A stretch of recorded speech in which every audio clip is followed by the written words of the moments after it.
Hui whakawhanaunga te Taikura mō ngā tuāhine tipa.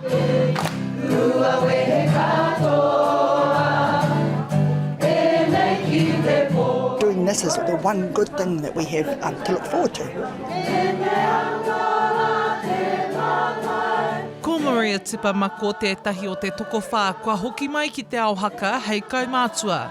E rima ona tau i te wai tīmata ai ia me tana mahanga tō rātou haerenga Haka mō te Kapa o Kāti o Tautahi. We started there as midgets, Betsy and I. We stood with our parents as well. When we were about 16, they stopped, and that's when Betsy and I still felt like the Haka was in our blood. So we went on to te kotahitanga and started performing with it. No te hatara I haere rātou ki Pōneke mō Taikura, he hui haka ahurei e whakakotahi ana I ngā kaumātua huri noa I te motu, kia pupuru, kia puawa I hoki I te mahi kapahaka. Kua uru atu te whānau o tipa ki te kapahaka o Ngāi Tahu, a koinei te taurima te kaumārima o Tipa-Mako e haka ana. My twin and I have always stood on stage, but my other two sisters, we've never stood with them, so having the whānau on stage with te whānau katoa o Ngāi Tahu is great.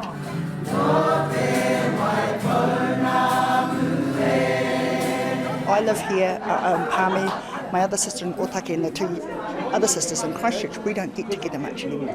You know, you do for sad occasions, tangi and what have you, so it's great. The feeling of whanaungatanga, being together with my sisters.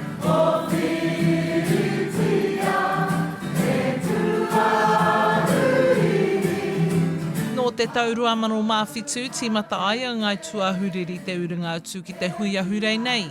No naia nei, kei roto I te rōpu ngā kaumātua no ngā wāhi katoa o Ngāi Tahu.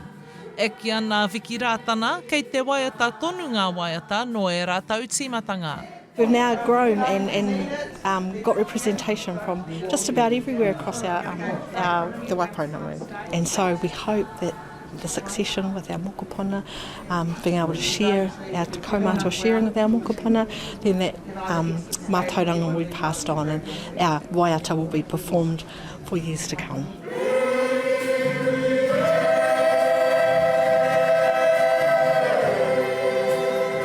A te rātou ka hoki mai anō e nei kaumātua, kia mahi anō te katoa. Hora kairangi Nicholas, Tahu News.